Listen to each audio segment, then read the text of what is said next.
Hello, ladies and gentlemen, and welcome. I'm Clint with the Scottish Clans podcast. Thank you for joining me for part 2 of a very well-received part 1 video about castles that are still in the hands or possession of the original clan. This is a pretty cool story of continuity and lineages and kinship.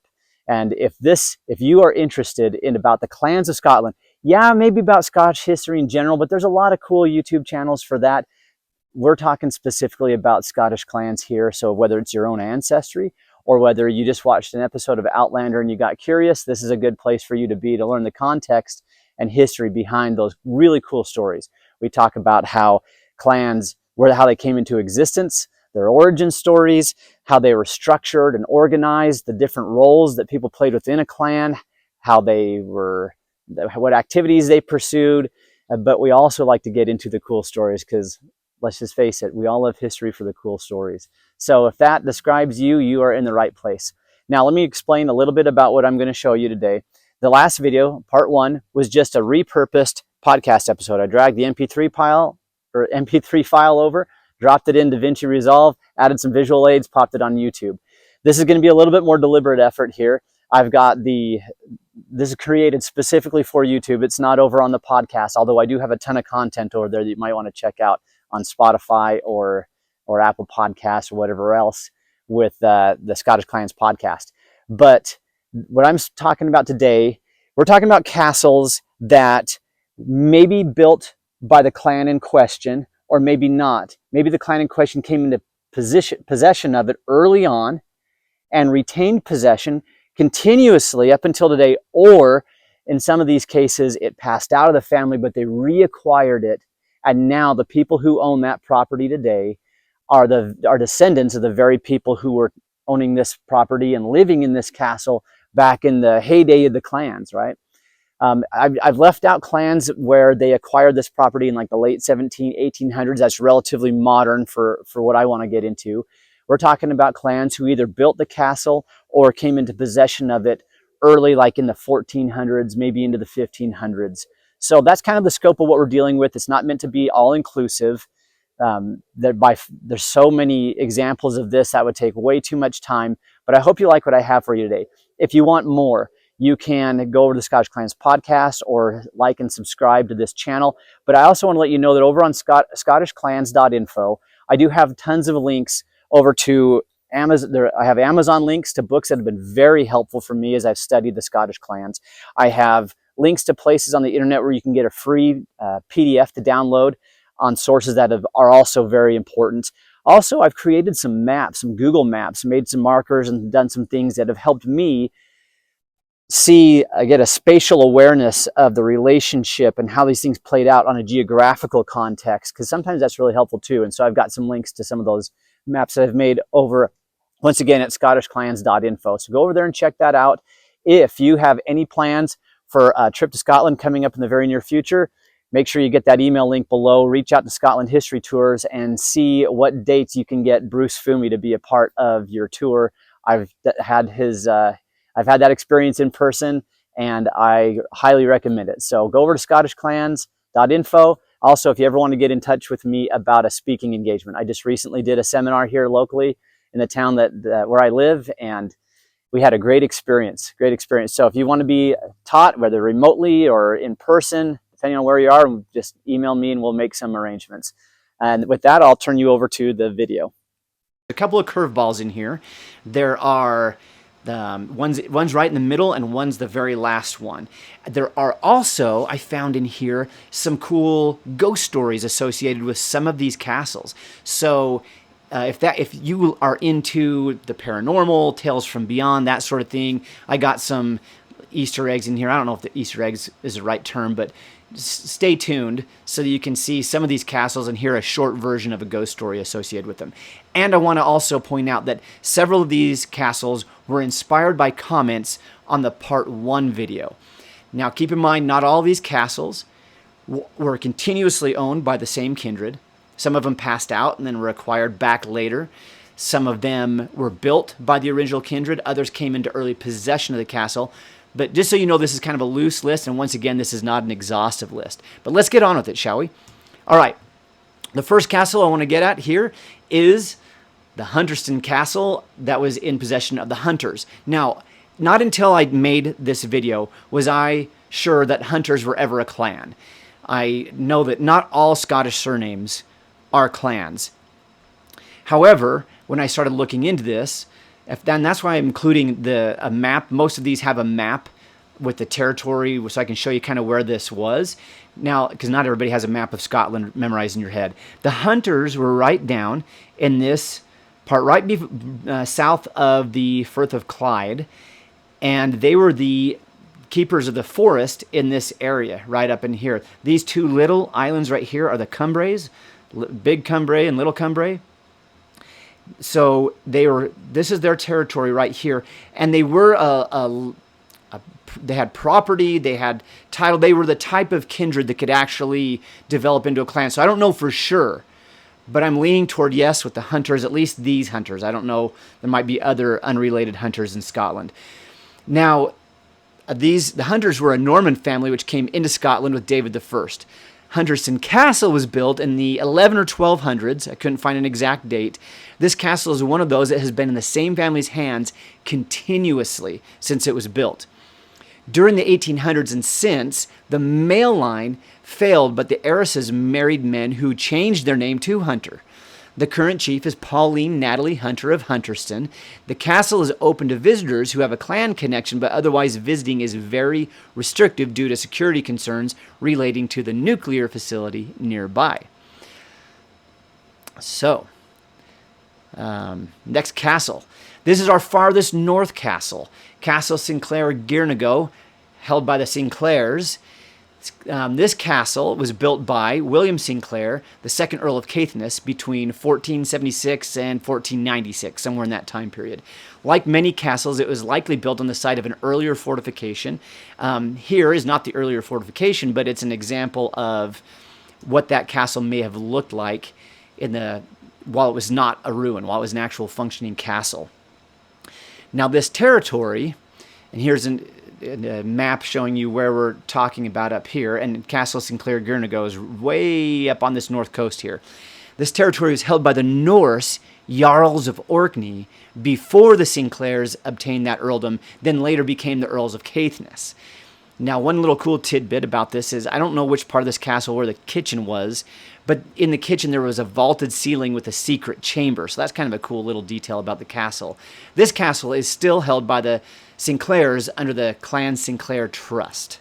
Now, the next castle, we're going to go from the very northern extremity of Scotland down to the southern extremity with the Kerrs, who held Ferniehirst Castle. Now, there's the Kerrs branched into two groups, the Kerrs of Ferniehirst and the Kerrs of Kesford or Cessford. I'm not sure whether it's a hard C or a soft, but they're not the ones we're dealing with today.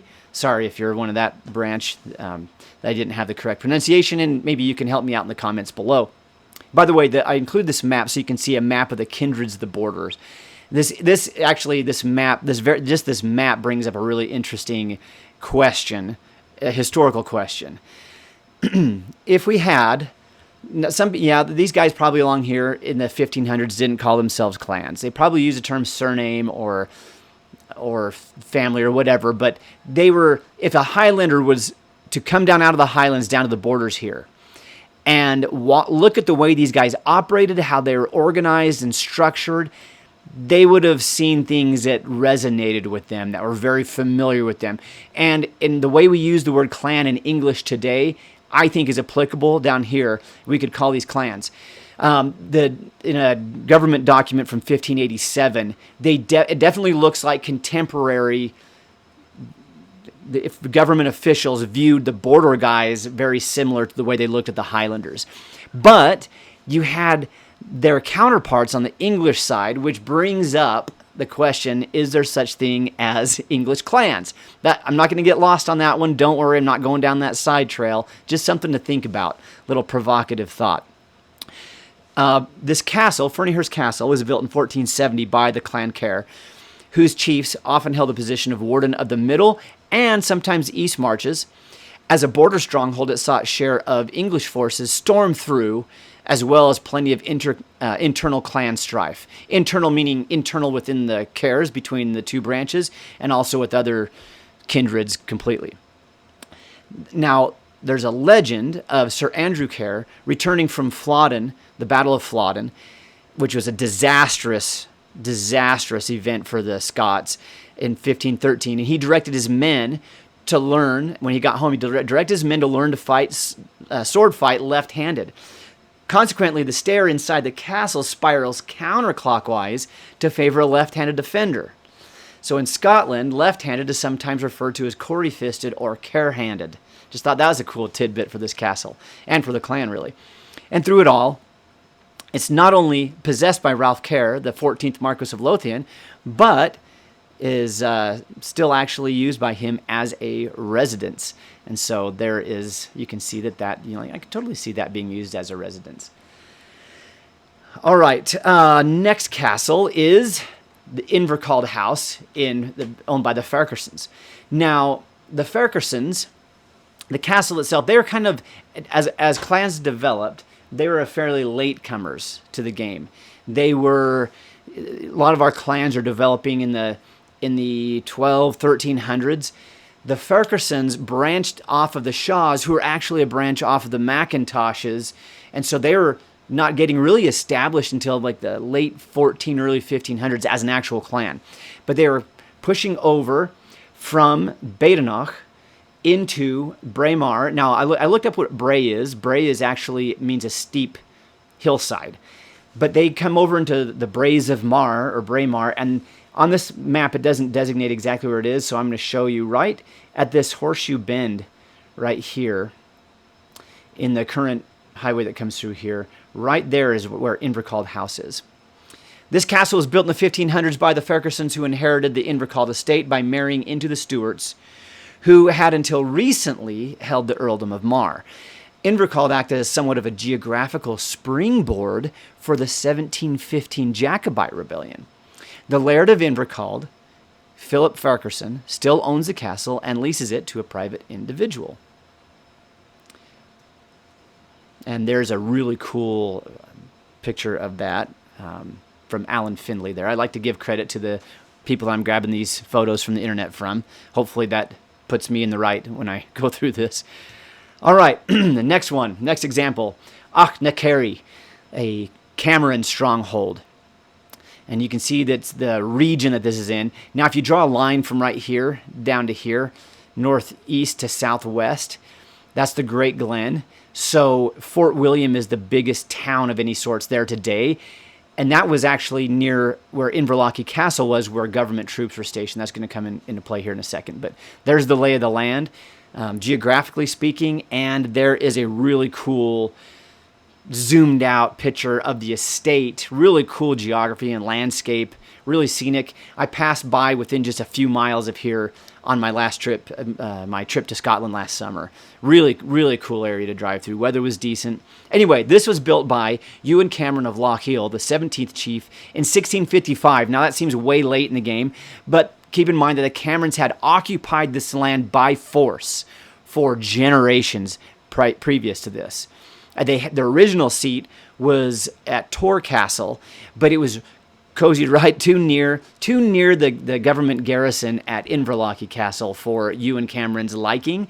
So he pushed a little farther northeast and settled in there and established this Achnacarry Castle there in 1655. So that's why it's kind of late. Now, one cool thing about this castle is that it was the site of commando training for World War II special operations from 1942 to 1945. So that's a really cool piece of history. And it wasn't just UK commandos. It was commandos from different countries that came here to train, different allied countries, including some from the US. I can't remember all the countries that I was watching a video about this. But anyways, really cool piece of history. The castle itself is not open to tourists, but the Clan Cameron Museum is open to visitors, and the Speen Bridge Commando Memorial is nearby as well. The current chief is Donald Cameron, 27th chief. Also, I just want to add this little note in here as I'm looking around for information. Yes, I did consult Wikipedia, but I also went to I tried to get to the clans' websites themselves and see what they were saying and hear it from them. And as I visited Clan Cameron's website, it's one of the better websites. All right, now some of you are looking at this slide and thinking, McCrae's? Wait a second, that's a Mackenzie stronghold. Let me explain. Donan Castle, there's a legend that it was built by the Mathesons, who were originally a lot more powerful than they were later on in the clan timeline. But whether that's true or not, whether it was built by the Mathesons or not, the Mackenzies claim to be established here by the late 1200s. This is pretty early compared to other castles that weren't built until the 14 or 1500s. Okay, so late 1200, a castle that's firmly established. This is on the earlier end of it. Smaller clans with a long association with the Mackenzies, such as the McCraes and the MacLennans, alternated as constables or keepers of the castle on behalf of the Mackenzie chiefs. Now, this castle would eventually pass out of Mackenzie hands for several generations. And I believe that happened after the mid-1700s. They lost possession of it, but in 1912, Lieutenant Colonel John McRae Gilstrap bought the castle and initiated restoration. Now, the reason his name is hyphenated McRae Gilstrap is his original name was John McRae, but he married a woman from the Gilstrap family, who's a very well-to-do English family with lands and titles, and he became the heir to that. And so that was part of the stipulation, is that he add Gilstrap on the end of his name. And so in order to, but he was McRae. And so it's interesting. So this is one of those curveball ones that I mentioned that are going to come. This is the one that's in the middle. My last castle is kind of a curveball as well. But this one is McRae's weren't the owners of the castle, but they served as constables, long history with the castle, very involved with it. And then later down the road, they would be the ones to obtain it. It's currently owned by the Concra Charitable Trust, which was established by the McRaes. It's a museum now, and we did visit this one last summer. It's really cool. I had a really cool experience out here. And one of the cool things about this castle is one of the most photographed castles, for sure in Scotland. I think it's number one. But I would bet it's in the top 5 to 10 in Europe, top photographed castles. I might be wrong. I haven't seen any official numbers on that one, but man, look at the setting on this. Now, Donan Castle sits right where 3 lochs come together, and no matter what angle you're looking at this castle from, the scenery is awesome. So, and by the way, this is not what it originally looked like. It was demolished by cannon fire, I think on a couple of occasions. But anyway, so this has been built back. They did their best. They found sketches or descriptions of it, but then after they got it started, they found some other more detailed stuff, and they're like, we're too invested. Let's just full send with what our plans are right now. Anyway, there's more history if you want to go look that up. Now, this one is one of the ones that has a ghost story attached to it. Donan has a number of ghosts associated with it, actually. Carlos is a Spanish soldier who's associated with this area. In 1719, a small number of Spanish soldiers were garrisoned at Donan as they supported the resident Jacobite soldiers. So perhaps he was an unfortunate victim of the uprising, which saw the castle destroyed? I don't know. You can go to ellendonancastle.com for that. Footsteps are regularly heard by the staff in this area after the visitors have gone home. So that's kind of a cool little tidbit about Donan. Matt got that picture from Visit Scotland. All right. Now another one going back even farther north. On the northern, I don't have a map with this one, but on the northern shore of the Murray Firth, we have Dunrobin Castle. Now, the reason I have Sutherland / with Gordon in parentheses here is because the de Moravia family came into possession of these lands in the late 11 or early 1200s. According to dunrobinCastle.co.uk, that puts the building of the castle in the early 1300s. The Sutherland and Murray clans are born out of this original family, this de Moravia family, or of Murray, is what that would be in Latin, in the documents, but in day-to-day speech, probably just of Murray or just Murray or Murriv in Gaelic. The Sutherland and Murray clans come from this original family. Dunrobin means the fort of Robin, a diminutive form of Robert. So this might be referring to Robert Sutherland, the 6th Earl of Sutherland, who died around 1444. The earldom of Sutherland passed through marriage to Adam Gordon, who was a younger son of the Earl of Huntly, in the early 1500s. Its current Scottish baronial style look began in 1845. The current owner of the castle is Elizabeth, Countess of Sutherland, who still uses it as a residence, making it one of the oldest continuously inhabited houses in the UK. So that's pretty cool. Also, got a little ghost story for this one, too. The 14th Earl had a daughter named Margaret. Margaret was promised to the son of another Earl, but she already lost her heart to a stable boy named Jamie Gunn. Now, the Gunns are another clan that are in this area. Of course, her father didn't approve of the love affair between his daughter and this commoner, so Jamie was banished off the estate. Margaret was locked up in a room in the tower, now known as the seamstress's room. Jamie snuck back in the castle and managed to reach Margaret. He had a plan. She was going to escape by a long rope so they could run away together, which seems like a good plan, but it ended up in tragedy. While Margaret was already hanging onto the rope, they were discovered. Her father demanded her come back up, but Margaret knew she was never going to be happy without Jamie, so she let go of the rope and fell to her death. Her crying ghost can be heard near her room in the tower to this day. I got that off of the littlehouseofhorrors.com. Anyway, cool story. Next castle. The Grants and their castle of Ballindalloch, which I can just say that word over and over again. It kind of has a nice roll to it. Ballindalloch. We actually stayed in this, I've referred to this trip I took to Scotland last summer. We stayed in Grantown-on-Spey, so it wasn't very far from where this one is, right up around here-ish. Anyway, and so here's the castle, another cool picture of the castle. Boom, right there.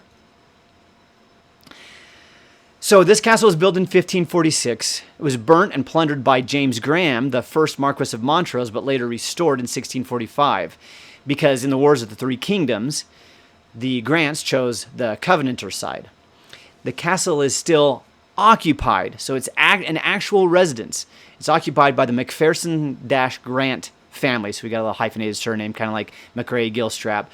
Legend from Tales and Traditions of Scottish Castles by Nigel Tranter is where I got the following story about this. It is said that the original intention, now this isn't really a ghost story, but it is a paranormal story. The original intention was to build the castle at a better site, defensively speaking. But when building commenced, whatever was built in the day was thrown down at night. They'd come back in the morning as just rubble. Eventually the laird, annoyed by the problem, heard a mysterious voice saying, "Build in the cowhaws, and you will meet with no interruptions." He did so, and there was no further problem with the building. Now, there is a ghost story attached to this. We have the Green Lady of Ballindalloch. She's described as quiet. She has a detached presence. She moves through the room wearing a flowing green dress, seemingly unconcerned with those who are observing her presence. Rather, she seems lost in thought. She's not always wearing a green dress, though. Sometimes she wears a pink dress and a large straw hat. So that's kind of interesting. A little ghost story there. Next story, or next castle is Branxholme Castle, going down to the borders again. And actually, it's interesting that we're going to the Scots because they and the Kerrs feuded a lot back and forth. And I don't have a map with this one, but if you know where the border with England and Scotland is, that it's just a little to the north of that. So, Branxholme Castle, the Scots, who are frequently the wardens of the Middlemarch, and, like I said, frequently feuding with the Kerrs, came into possession of this land in 1420. Now, as in the case of other border strongholds, this castle saw its share of actions in conflicts with the English. The Scots preemptively slighted the castle, which I had to look up what that means. I kind of knew in my head, but it just means to reduce the castle, basically damage it or destroy it so that it's not usable to somebody who might push you out and occupy it and use it for themselves. So the Scots preemptively slighted the castle in 1570 to prevent its use by the English. As the English came through under Earl of Sussex and Lord Hunsdon, they further demolished it. Sir Walter Scott of Buccleuch started rebuilding efforts in 1571, but died before this was complete. And his widow, Margaret Douglas, completed the work in 1576.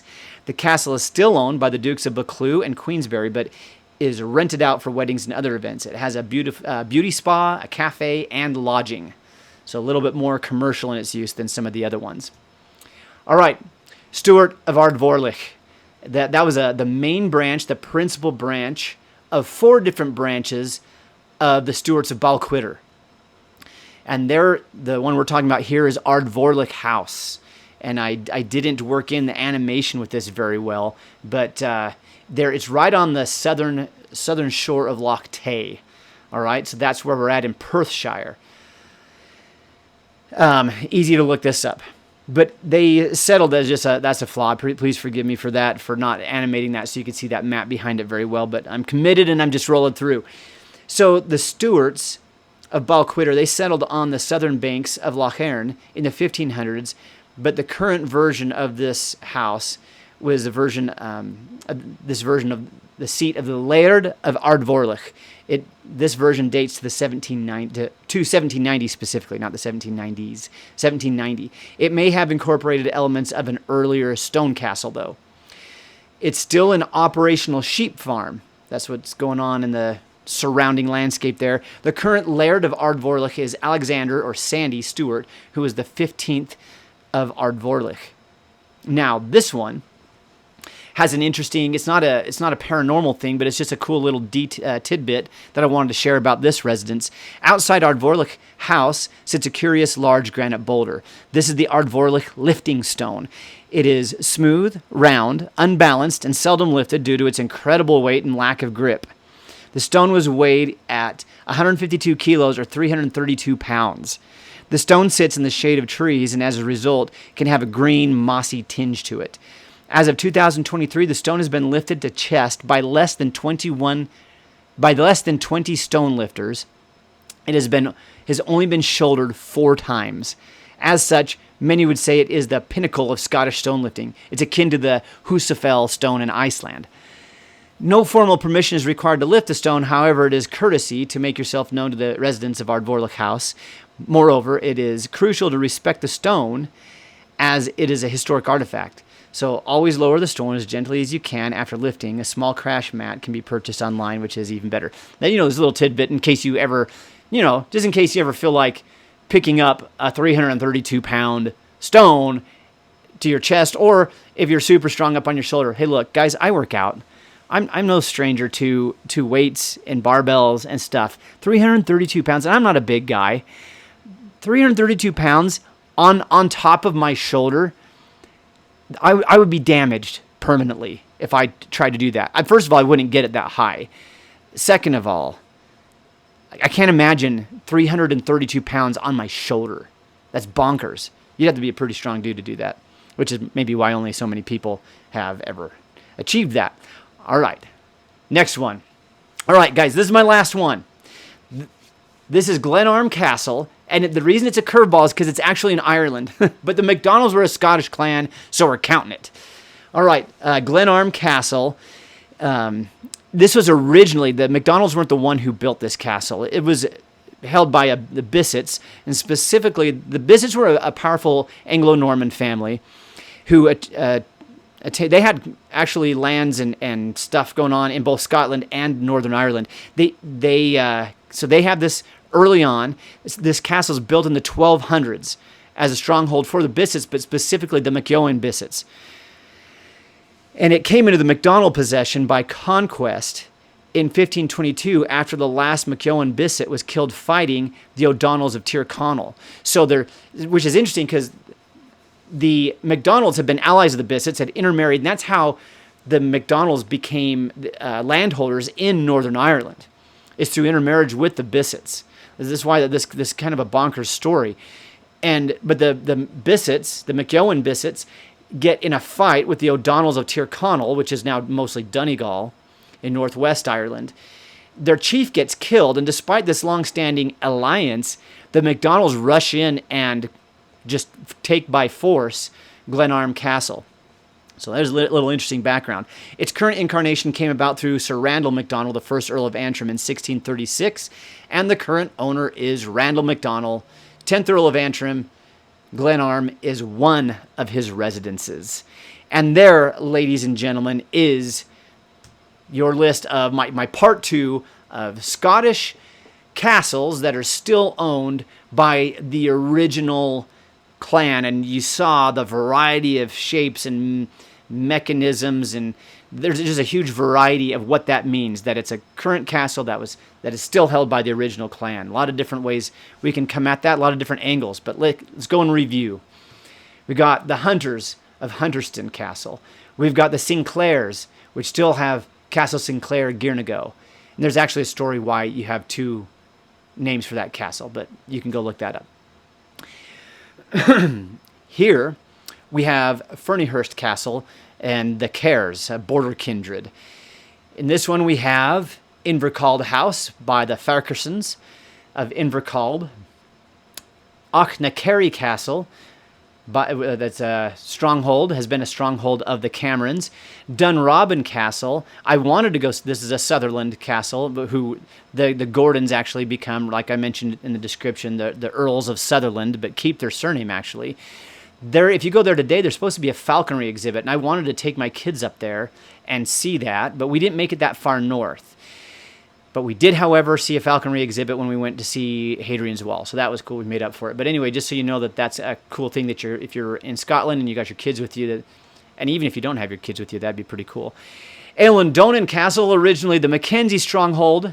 McRae's having a very early and permanent presence there at Eilean Donan, and it's them that currently hold the castle today.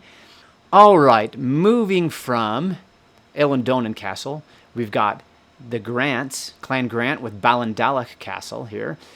We have the Scots down near the border. They were a border kindred, and they had Branxholme Castle. We've got Ardvorlich House on the southern shore of Loch Tay, belonging to the Stuarts of Ardvorlich, who were the leading kindred of the four branches of the Stuarts of Balquhidder. And the final one is Glenarm Castle, held by the very powerful MacDonalds, taken from the Bissets, the MacEowen Bissets, in the 1400s, after their chief had been killed in battle with the O'Donnells of Tyrconnell. All right, there you have it. I hope you like that. Let me know. I probably won't do a part 3 to this, but man, get down in those comments and let me know what I missed. What other castles are still in the original possession, the possession of the original clan? I'm interested to hear what you have to say. What clan are you from? Put that down there. All that stuff. I think it's really cool to see where people are coming from. Don't forget to go in the show notes if you want resources and access to more. If you want to take a trip to see all this cool stuff, that email address I'm going to have down in there connects you with Scotland History Tours, and you can see how you can make Bruce Fumey a part of your trip over there. And if you want to contribute to the cause, go to scottishclans.info, and as well as a ton of other links that you can get there. Like and share this with somebody. Like and subscribe. Everybody says like and subscribe, but share it. Share this with somebody that you think would be cool, that they have Scottish ancestry. And Mar sin leibn drasta.